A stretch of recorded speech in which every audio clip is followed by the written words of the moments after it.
lasting peace and stability. History has proven more than once that a fair, transparent, and inclusive rules-based international order is an essential requirement for economic stability and for sustained growth. Multilateral cooperation is our only hope for overcoming unprecedented challenges, including slow, uneven growth, rising debt burdens, persistent poverty, and inequality. We must foster international cooperation for a peaceful world towards sustainable development. We need to strengthen cooperation and rebuild trust in multilateralism. Excellencies, in our collective goal is to achieve sustainable development. The G20, together with the United Nations, must be in sync and complementary in its actions and efforts towards a more prosperous world and addressing our shared challenges. We must work together to shape a more inclusive and sustainable global economy. In order to do this, amongst others, we need to be more robust in multilateralism and renewed commitment to the purposes and principles of the UN Charter. Trust in multilateral institutions has dwindled due in part to not delivering on inclusive and sustainable growth for all. The global financial system must be made fit for purpose to change the current trajectory in financing sustainable development, including by ensuring debt sustainability for low-income countries. We must address challenges in the multilateral trading system, ensuring that it is inclusive, predictable, and governed by a rules-based system. We also need to foster inclusivity and reduce inequality if we are to leave no one behind. Lastly, we need to adhere to and uphold international law towards a more stable and fair international order. These are only some of the efforts we need to undertake. As the G20 and the United Nations, we need to seize every opportunity to raise ambition and harness collective action for a peaceful and a prosperous world. As I conclude, let me reiterate that South Africa's upcoming G20 Leaders Summit will send a clear signal that the G20 stands united behind a strong UN at the center of multilateralism, and we will endeavor to take steps to resolve global challenges while strengthening international relations and cooperations within a rules-based system. I will now hand over to the members of the G20 to deliver their interventions, starting with the Troika, Brazil, and thereafter the United States of America, followed by the G20 members in English alphabetical order, as I have already stated, and invited guest countries also in alphabetical order. Honorable Minister Mario Vieira, the Minister of Foreign Affairs of Brazil, you now have the floor. Your Excellency Minister Ronald Lamola, Your Excellencies Ministers of Foreign Affairs of the G20 members and invited countries, distinguished permanent representatives, ladies and gentlemen, allow me first of all to thank South Africa for organizing the second G20 Foreign Ministers Meeting in 2025 here at the United Nations, building upon the initiative of the Brazilian G20 Presidency in 2024. When Brazil organized this event for the first time exactly 1 year ago, the idea was to combine the relevance of G20 on international economic cooperation with the importance of the UN as the center of international multilateral system. It's a pleasant development to see this view taking root. Ladies and gentlemen, the theme chosen for the South African G20 presidency this year, Solidarity, Equality and Sustainability, highlights the connection between individuals, society and the environment. We commend South Africa's focus on inclusive economic growth with an emphasis on employment, fighting inequality and promoting industrialization. I would also like to commend South Africa for choosing food security as one of the main themes in its G20 presidency. Hunger and poverty remain among the greatest challenges faced by humanity in the 21st century. This is unacceptable. To face this problem with concrete measures, the Global Alliance Against Hunger and Poverty was launched at the G20 Leaders Summit held in Rio de Janeiro last November. As of now, the initiative has gathered 198 members, with all G20 members as well as international organizations and financial institutions. On behalf of the Brazilian government, I extend my gratitude to all those present that have supported the alliance since its inception. Ladies and gentlemen, in 2024, while the global economy grew by 3.2%, military expenditures surged by 9.4%, reaching 2.7 trillion. Meanwhile, official development assistance fell by 7.41% that same year. By fueling conflicts and perpetuating cycles of violence and inequality, excessive military expenditures undermine the very foundations of the just, security, and peaceful world we seek to build. Brazil strongly opposes the use of military force to solve disputes. To counter this, we must strengthen global cooperation. As outlined in our G20 call to action on global governance reform adopted last year in this very meeting, the international system should be based on the UN Charter and international law, with modernized institutions and fairer representation that reflects today's world.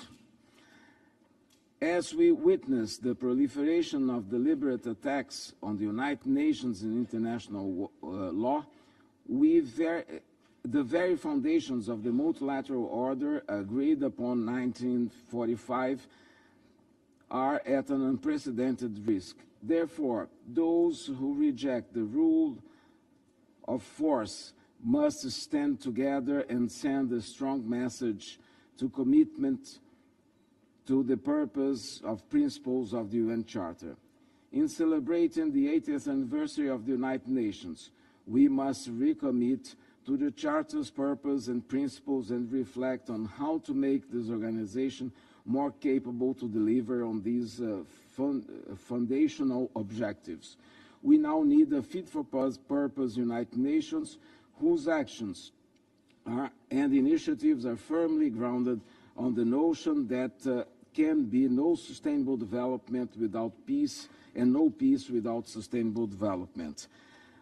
This crisis in multilateralism is also evident in the current situation of the World Trade Organization. The paralysis of its dispute settlement mechanism has allowed for further trade fragmentation and the proliferation of unilateral measures, some of which being used in attempts to interfere in domestic affairs of states. On the negotiation pillar, core areas of interest for developing countries are yet to be addressed. The refounding of WTO is urgent, and Brazil is working on a proposal that we hope will be able to foster this debate.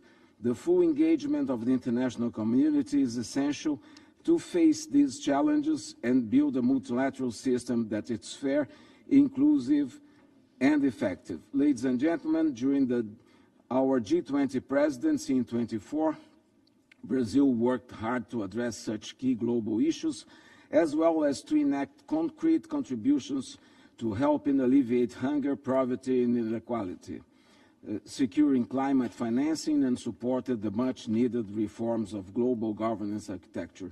I am confident that we will be able to considerably step up our efforts and once again deliver tangible results given the robust priorities set out by South Africa's G20 presidency. I thank you.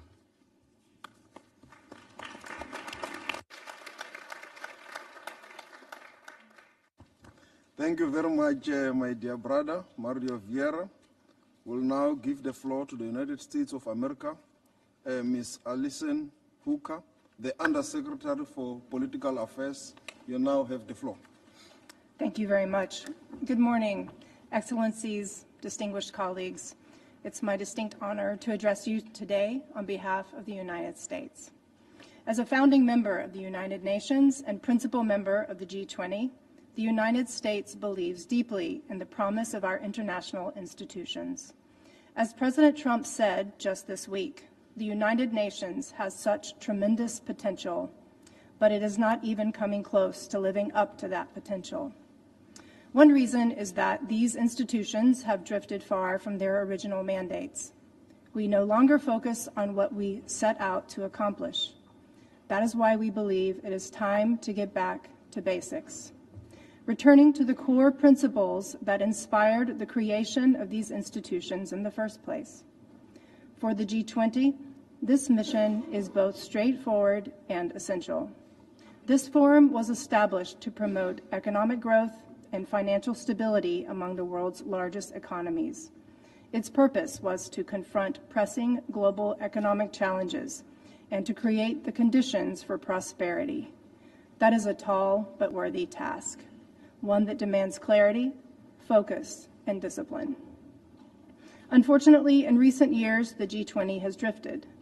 Too often, its agenda has expanded into areas well beyond its core remit. Instead of elevating urgent global economic matters through a consensus-based approach, the G20 has become entangled in debates over every political wedge issue of the day, whether on gender-responsive budgeting, nation building, or pandemic surveillance. Let me be clear. Expanding the G20's scope in this way does not strengthen the forum. It dilutes it and undermines our ability to deliver on our most basic responsibilities. As we prepare for the Leaders' Summit in November, the Trump administration urges all G20 members to return to first principles and restore this body to its rightful place as a global platform for economic cooperation. And as the incoming G20 president, the United States will champion this back-to-basics approach. Allow me to highlight 3 ways our presidency will differ from recent ones.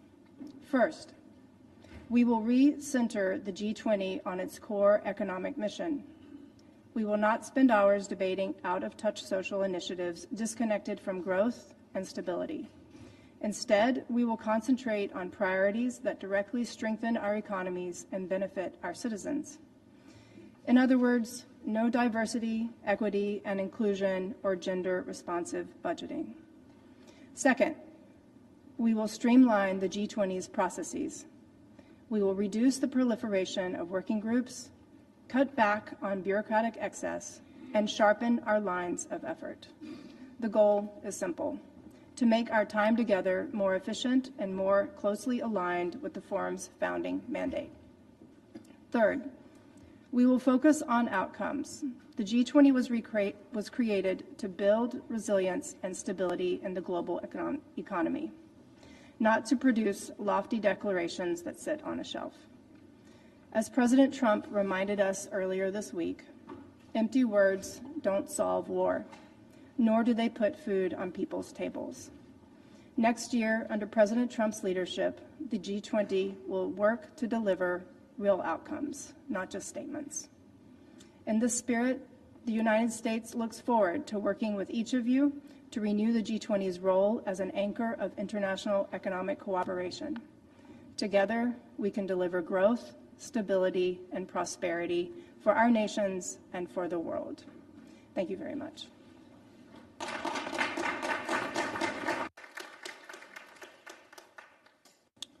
Thank you very much, my dear sister. We will now move to the segment where it's 3 minutes each, and as we have already stated, request colleagues to stick to their 3 minutes. The African Union, Ambassador Tete Antonio, the chairperson of the African Union Executive Council and Minister of External Relations of Angola. Thank you, Chair. I will try to stick to the 5 minutes for speaking for 54. Thank you, my dear brother, Minister Ronald Lamola, the Troika, and the Excellencies, all protocol observed. The African Union would like to praise and commend the South African G20 presidency that has further elevated Africa's priorities to the world, which actually resonates very well with those of the Global South. This momentum builds on the foundations laid by the previous G20 presidencies, Indonesia, India, and Brazil. We look, therefore, forward to advancing these shared priorities during the upcoming US G20 presidency as well. In this spirit, I wish to reiterate the African Union's commitment to the G20 and its processes, as this reflects our member states' commitment to multilateralism. This commitment is in line with our desire to strengthen our international partnerships and our aspiration to make Africa as a strong and influential global partner, as captured in the AU Agenda 2063. Chair, under the South African presidency, the G20 has highly placed solidarity, equality, and sustainability at the core of its agenda, values that resonate deeply with the spirit of the UN charters. Regrettably, our world continues to witness multitude of persistent geopolitical tensions and conflicts. These crises not only lead to the tragic and unnecessary loss of millions of lives, but also impede global economic growth and exacerbate social inequalities both among and within nations. As we commemorate the 80th anniversary of the UN, we are reminded that peace is not merely the absence of conflict, but the cornerstone upon which inclusive and sustainable economic development is built. The vision of the UN aligns with the AU's conviction that silencing the guns and effective conflict resolution mechanisms are indispensable to achieving prosperity.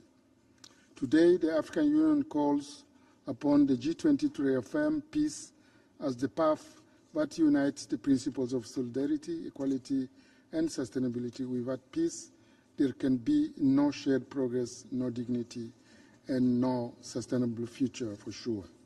Central to ensuring durable peace is the reform of the global governance, as articulated in the G20 call to action on global governance reform that we adopted in this very chamber last year. The G20 must serve as a platform where consensus is forged on pragmatic options to reform the UN Security Council to ensure fairer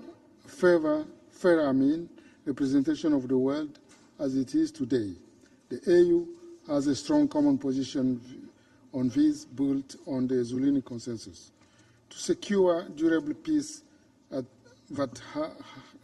paves the way to sustainable economic development, the AU urges the G20 to address the systemic factors that continue to hinder economic development, especially for countries in the Global South. At the top of the agenda remains the urgent need to reform the global governance and the international financial architecture, which must be carried out to a meaningful conclusion. The G20 is well placed to advance these efforts. In this regard, the AU applauds, among others, the G20 Cost of Capital initiative under the South African G20 presidency.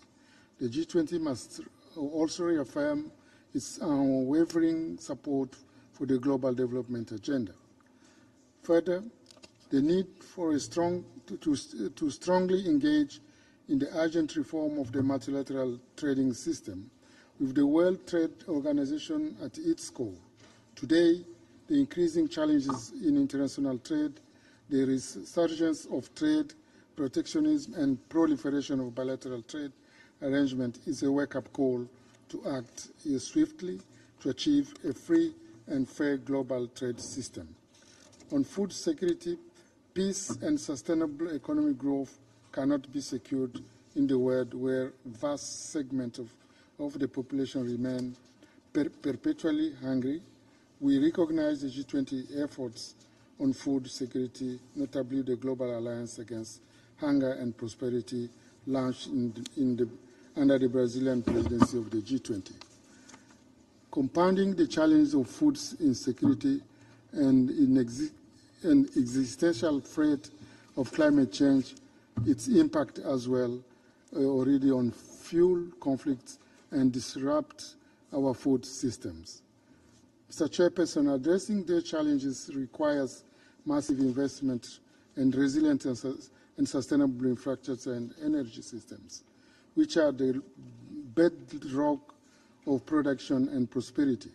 We commend, therefore, the work of the G20 in advancing equality, sustainable and resilient infrastructure, which aligns closely with Africa's own priority under the Programme of Infrastructure and Development in Africa, PIDA. To further advance infrastructure to sustainable development in Africa, Angola will host a financing summit for Africa's infrastructure development from 28 to 31st October 2025 in Luanda. In conclusion, Chair, the AU emphasized the importance of meaningful engagement with the citizens. Against this backdrop, the work of the G20 engagement groups is crucial, particularly in promoting and reaffirming peace and pathway to sustainable economic development. For Africa, home to 1.4 billion people, achieving durable peace is not merely a vision, it is imperative for a better today and brighter for tomorrow. The G20 possesses both the power and the means to make this a reality. Let us also bring the necessary will take to it. And thank you so much, Chair.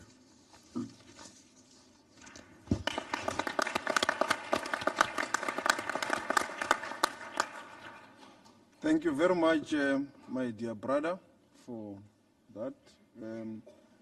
Just to remind colleagues, it is 3 minutes. We now go to Argentina.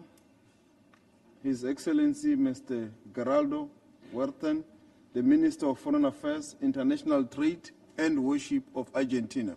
You now have the floor. Mr. Chair, Excellencies, distinguished colleagues, distinguished guests. 80 years ago, the creation of the United Nations embodied an ambitious aspiration to build an institution that would prevent the recurrence of war and provide the international order with a permanent space for cooperation. Yet today, reality shows that the central promise of peace embodied by the UN remains unfulfilled. The number of active armed conflicts, the multiplication of civilian casualties, and the erosion of trust in the multilateral system compel us to a critical examination. The organization cannot resign itself to being merely a forum for speeches, nor disperse its efforts across so many tasks that it fails to accomplish any of them. It must recover effectiveness in the management of peace and security, shed its biases, and avoid allowing legitimate causes to become banners of political confrontation. The ideologization of the UN distances it from its very purpose and essential mission, preventing it from fulfilling its mandate. The limitations of the UN are neither circumstantial nor accidental. They are structural. Every institutional actor tends, by definition, to reproduce bureaucratic inertia, accumulate layers of procedures, and progressively shift away from its original purposes. The result is a growing gap between expectation and effective outcomes. This has happened within the United Nations. Moreover, peace in the 21st century cannot be defined solely as the absence of war. International stability also requires solid economic foundation. In this sense, the G20 plays an essential role.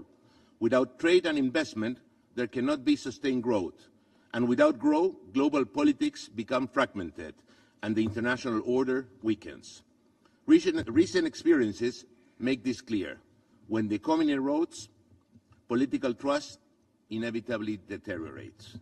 This is why the mission of the G20 is complementary to that of the UN, to secure the material conditions that make cooperation among states possible and uphold the stability of the international system. Yet something similar to what we observe in the UN has begun to occur within the G20 itself. The proliferation of themes, meeting and declaration has been accompanied by a troubling lack of concrete responses. If multilateralism, both in the United Nations and the G20, wishes to regain legitimacy, it must confront its fundamental dilemma, the natural deterioration of its virtue. For that reason, each forum and institution must return to its original priorities, establish clear standards of accountability, and concentrate on those issues that no nation can address on its own. And it must do so with realism, recognizing that state will remain the central actor and that institution cannot replace their will but only mediate it. Argentina wishes to work with respect and conviction alongside all the states represented here so that we may fulfill the mandate of our societies and the founding promise of the UN and the G20 to offer a world that is safer and more prosperous. To conclude, Argentina deems it imperative to achieve, without delay, an effective cessation of hostilities in the Middle East that brings an end to violence and secure the immediate release of hostages. Likewise, we issue an urgent call for peace in Ukraine and Russia with the aim of halting the tragic loss of human lives. Thank you very much.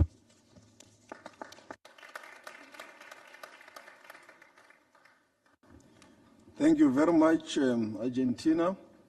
We now move to Australia.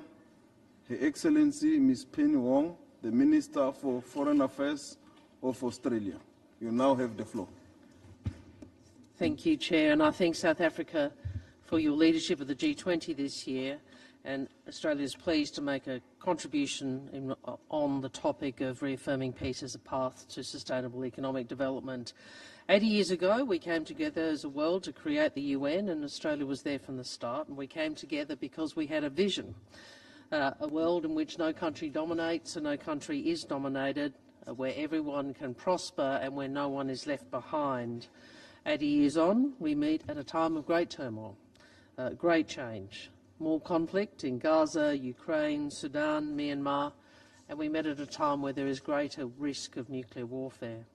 In our region, the Indo-Pacific, there is unprecedented military build-up, but transparency and strategic reassurance are lacking.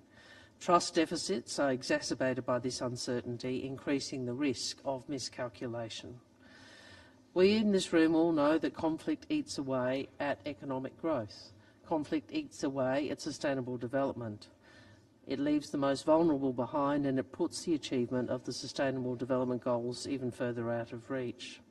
Peace calls on all of us to play our part, combining both reassurance and deterrence, and in contributing to economic development. It is a collective commitment to ensure no potential aggressor thinks the pursuit of conflict is worth the risk. Australia has tripled our contribution to the UN Peacebuilding Fund, and over the past 12 months we have led a cross-regional group to develop a new declaration for the protection of humanitarian personnel. We know aid workers are dying in record numbers and must be protected. I thank those in this room who have already joined that declaration and urge all to consider signing on. Australia also believes we have a responsibility to contribute to a more equitable future for our region. Our response to global cuts to development funding has been to pivot and to reprioritise, ensuring we respond to the most acute needs. We continue to work to contribute to economic resilience, health and human development in the Indo-Pacific. We proceed on this basis. We believe that we all benefit as we all succeed and thrive.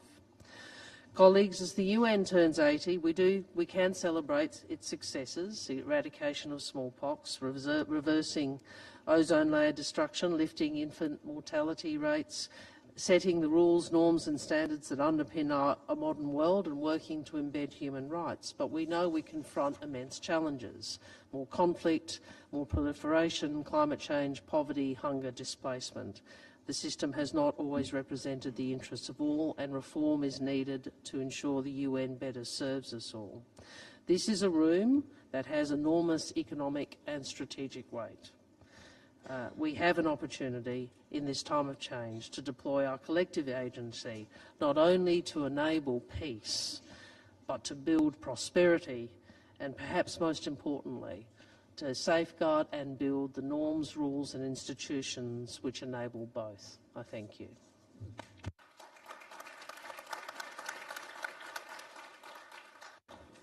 Thank you very much, Australia, for keeping to the 3 minutes rule. We now go to Canada. Her Excellency, Ms. Anita Anand, the Minister of Foreign Affairs of Canada. Good morning, bonjour. Thank you, Foreign Minister Lamola, for South Africa's leadership of the G20 this year. As we celebrate the 80th anniversary of the United Nations, it's crucial to recall the 3 pillars on which this organization was founded: peace and security, human rights and development. In a world that's marked by increasing tensions and mounting economic uncertainty, the United Nations has a pivotal role to play. The UN faces unprecedented challenges to fulfilling its mission. Our task is to ensure that it is responsive, effective, and focused on those who need it most. All of us, together, shape the UN of the future, one that delivers real results and stands firm in times of crisis. As President Alex Stubbs of Finland stated, each one of us has agency here, and we have to be able to utilize this agency. This is fundamentally important when we think about the UN and its future. Canada continues to see great value in the G20 as a source of momentum for multilateral action, and this year Canada is using the G7 presidency to build global economic resilience and prosperity by strengthening energy security, accelerating the development and responsible use of critical minerals, and making global supply chains more resilient. These priorities can contribute to the G20 agenda. At the end of the day, each of our nations' prosperity depends on economic resilience and trade, and Canada's top priority is to strengthen collaboration with reliable trading partners around the world. But global trade is under pressure, with a rising number of conflicts and complex geopolitical crises testing our economy's resilience. Russia's war of aggression in Ukraine is a stark example. It erodes global food security and energy security with multiplier effects for people who are most vulnerable to volatility, and it actually draws resources away from sustainable economic development.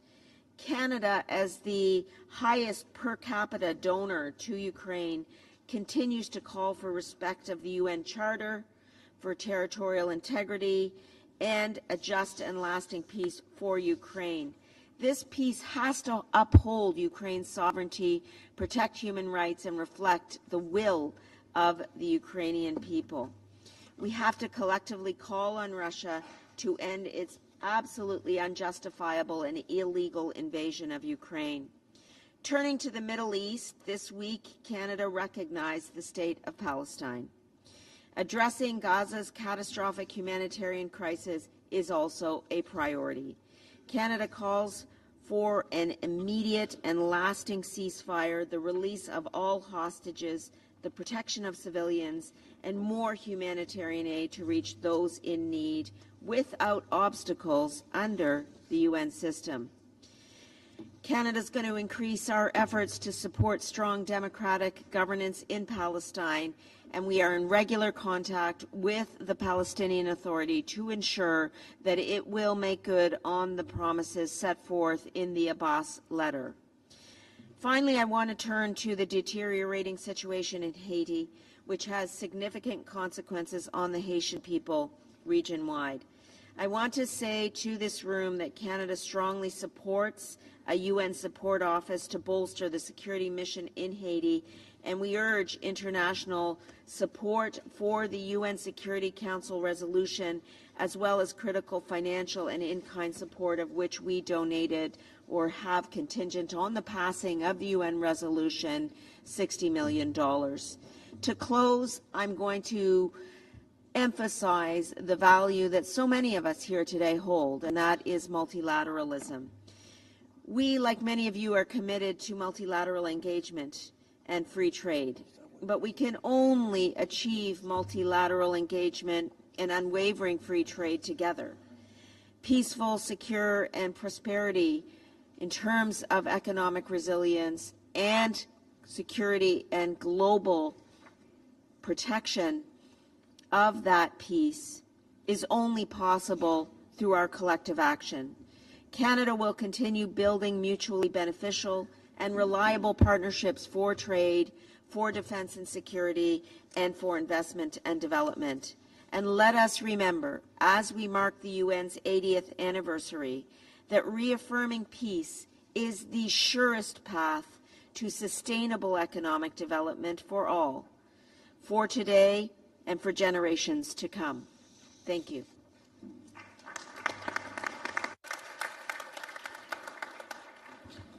Thank you very much, my dear sister from Canada.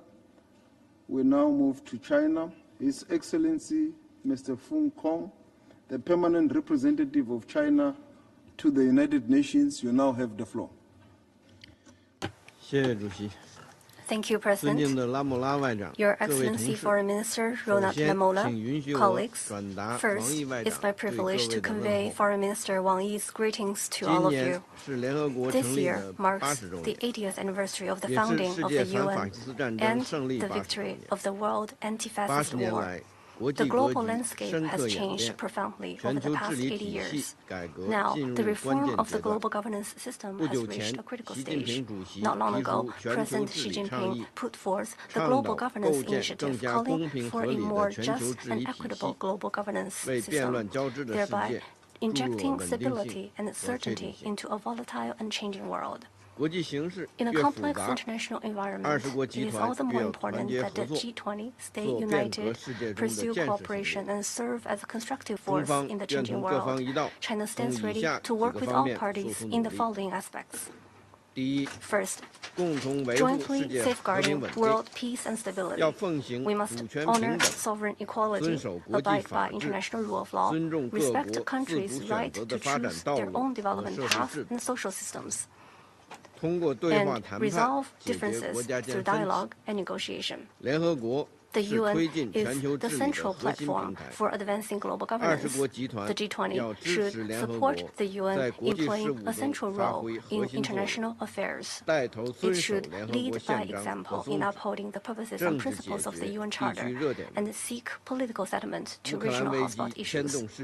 The Ukraine crisis has riveted global attention. China supports all efforts towards peace and looks forward to the conclusion of a fair, lasting, and binding peace agreement by the parties concerned at an early date. On the question of Palestine, the two-state solution is the only viable path forward. China firmly opposes attempts to occupy Gaza. We call for an early ceasefire and an end to the humanitarian crisis in Gaza. We support Palestine in becoming a full member of the UN. This year marks the African moment for the G20. It is imperative to support the African people in resolving African issues with their own efforts and achieving the African Union's goal of silencing the guns. Second, working to improve global economic governance. We should recommit ourselves to multilateralism and an open world economy, reject unilateralism, protectionism, and all forms of economic bullying, promote trade and investment liberalization and facilitation, and firmly safeguard the multilateral trading system with the WTO at its core. In accordance with the agreed time frame and roadmap, we must advance the World Bank shareholding review and IMF quota realignment to enhance the representation and voice of developing countries. China supports the efforts by the UN and Secretary General Guterres to promote reform of the global financial architecture. Third, deepening international cooperation on development. We need to strengthen cooperation in poverty alleviation, food security, climate change, disaster prevention, control, among others, and help developing countries mobilize more resources, build capacity, and improve their development environment. 2 days ago, right here at the UN headquarters, China successfully held the high-level meeting on the Global Development Initiative. Premier Li Qiang attended and addressed the event. The meeting built new consensus and provided fresh momentum for accelerating the implementation of the 2030 Agenda. China has consistently supported efforts to strengthen global governance and international cooperation on AI. We've proposed the establishment of the World AI Cooperation Organization and stand ready to coordinate closely with all sides to jointly support the AI for Africa initiative launched by South Africa, with the aim of bridging the North-South divide in AI development. This year's G20 summit, to be held for the first time on the African continent, carries profound historical significance and actively supports South Africa's presidency, and will work with all sides to ensure that the summit delivers fruitful outcomes and leaves a significant legacy for building a world of enduring peace and shared prosperity. Thank you.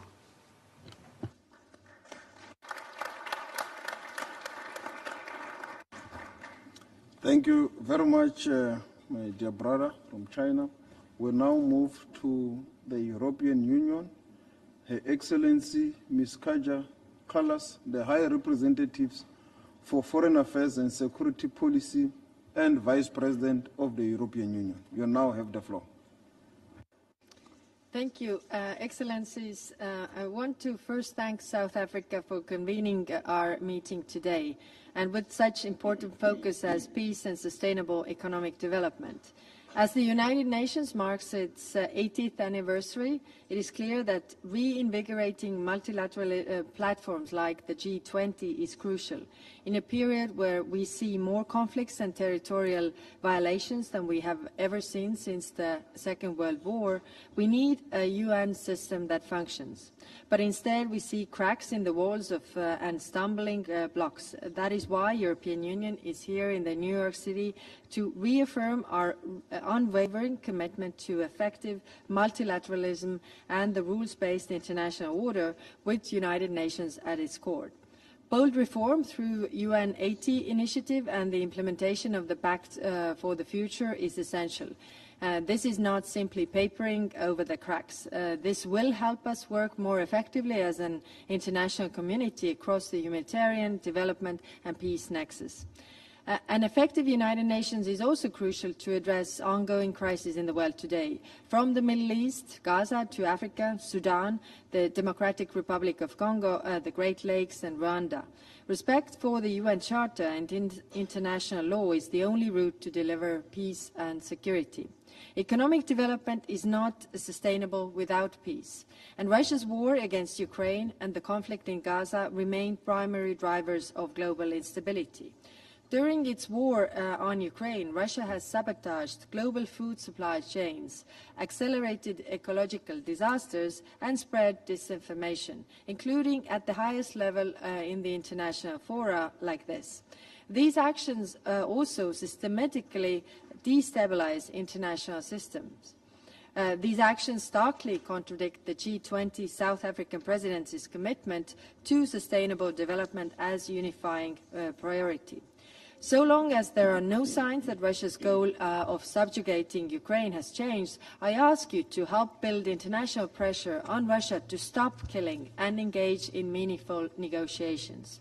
There is no bigger champion of a comprehensive, just and lasting peace in Ukraine than us. The EU is also the largest humanitarian donor and a constant supporter of the Palestinian Authority and the two-state solution. The European Union is for peace. That is why we are also leading supporters of the international peacekeeping efforts across the globe.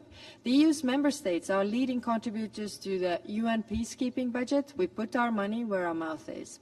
We also have 21 of our own active common security and defense policy missions and operations deployed in Eastern Europe and the Caucasus, Africa, and in the Middle East. At the same time, we also use our tools to address the root causes and drivers of vulnerability and conflict. Quoting Secretary General Guterres, a more secure world begins by investing at least as much in fighting poverty as we do in fighting wars. To conclude, the G20 remains an important forum to coordinate responses to global crises. Despite our differences, the G20's efforts, including under South Africa's presidency, have noble goals to support social inclusion, economic progress, and stability to nurture peace. It is essential that we make it work, and you can count on the European Union as a predictable and credible partner here. Thank you.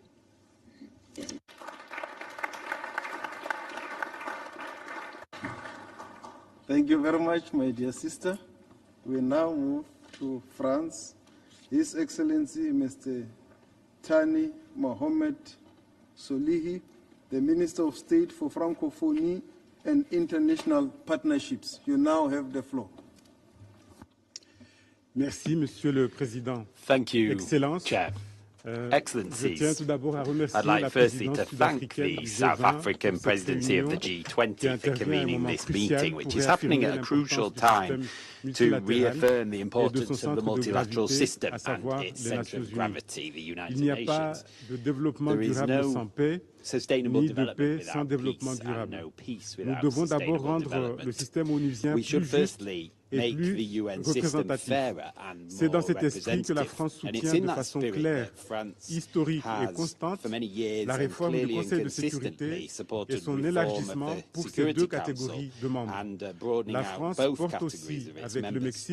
Alongside Mexico, France has also been leading an initiative which would allow responsible use of the veto by encouraging people not to use it in cases of mass atrocities. And anyone that wants to make that change happen should join us. We should listen to what's been said by the General Assembly, particularly concerning respect for the sovereignty and territorial integrity of Ukraine and its commitment to the Nous devons aussi adapter le système aux préoccupations nouvelles des États membres et aux défis émergents. La France soutient à cet égard l'initiative ONU 80 lancée par le secrétaire général des Nations Unies pour renforcer l'efficacité et l'impact de nos actions sur le terrain au service des populations. Enfin, notre responsabilité est d'agir contre les forces de la division. La France a réuni la communauté du pacte pour la prospérité des peuples et la planète, le 4P, qui compte désormais plus de 70 États désireux de privilégier la collaboration plutôt que d'entretenir l'illusion d'un clivage entre des blocs imaginaires. Le G20 doit, sans attendre, faire de la réforme de la gouvernance mondiale une réalité.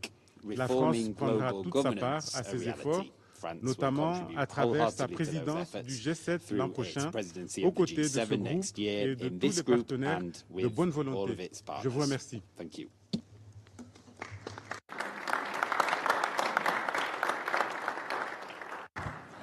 I thank France for your statement. I now give the floor to His Excellency Mr. Johann Wadepool, the Minister of Foreign Affairs of Germany. Minister Lamosa, Excellencies, colleagues, thank you, Minister, for convening this timely meeting. Germany fully supports your G20 priorities, and Chancellor Merz looks forward to attending the summit in Johannesburg. The history for my country has taught us the immeasurable value of peace. Peace is, without question, the most urgent topic before us today. We are meeting at a time of overlapping global crises. when in many regions peace remains fragile or elusive. Think of Ukraine, bravely defending the country's sovereignty against Russia's futile war of aggression. Think of the Middle East, where Palestinian people are suffering from famine and displacement, and where Hamas's hostages are desperately waiting for their release. Think of Sudan, where the most humanitarian crisis of modern times is unfolding before our eyes. These crises cannot be solved by one country alone. They require our joint multilateral response. However, when it comes to multilateralism, we all know the UN at 80 itself is facing an existential crisis. Disagreement among member states increases, while resources are shrinking quickly, and global challenges like climate change and new technologies are waiting to be addressed. Multilateralism globally is under strain. International law suffers an adherence crisis. Most of us agree that the UN needs to become more efficient and effective to be fit for purpose. The question is how to get there. I believe, as the G20 have a shared responsibility to help modernizing the UN as the international organization, also by intensifying our dialogue between G20 and the UN. We carry a common responsibility to promote peace and prosperity. Our compact with Africa, a South African-German joint initiative, emphasizes the G20's great potential to boost prosperity and to promote peaceful development. We therefore strongly support the ongoing South African work on resilience of supply chains, sustainable development, and inclusive growth. As international community, it is our shared task to do everything possible to bring wars to an end in a just and durable way, because we are committed to and believe in a rules-based international order, in a world where we lead by the power of our example, not by the example of our power, because we are convinced that sustainable development cannot be achieved without peace. As a G20 and UN, we can bridge divides, strengthen trust, and show that cooperation, not confrontation, is the only path forward. Thank you so much.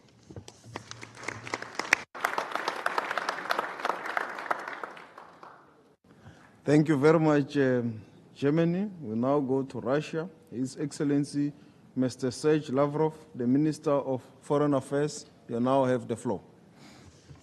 Благодарю вас, господин председатель, и благодарю вас за эту инициативу, которая уже становится традицией проводить на полях Генеральной Ассамблеи ООН министерские встречи группы 20. Наша встреча проходит в год двух эпохальных юбилеев. 80 лет назад при ключевой роли моей страны были сокрушены германский нацизм и японский милитаризм, которым внесла Китайская Народная Республика. Эта победа позволила учредить Организацию Объединенных Наций, которую отцы-основатели обязали избавить грядущие поколения от бедствий войны и содействовать социальному прогрессу. Опора на зафиксированные в Уставе ООН принципы во всей их полноте, совокупности и взаимосвязи залог мирного поступательного развития всех, без исключения государств и больших и малых. Отказ от соблюдения принципов Устава – это проявление неоколониальных амбиций, что ведет к росту глобальной нестабильности, множит региональные конфликты, десятилетиями не решаются многочисленные кризисы в Африке, во многом унаследованные с колониальных времен, когда границы проводились буквально по линейке, без какого-либо учета этноконфессиональных факторов. Еще один наглядный пример спровоцированный Западом кризис на Украине, руками которой НАТО и Евросоюз хотят объявили уже моей стране настоящую войну и прямо в ней участвуют. В этом же ряду и эскалация на Ближнем Востоке. Беспрецедентная, страшная гуманитарная катастрофа в Газе уже унесла жизни 65 тысяч человек, а некоторые сотрудники ООН, которые выполняют функции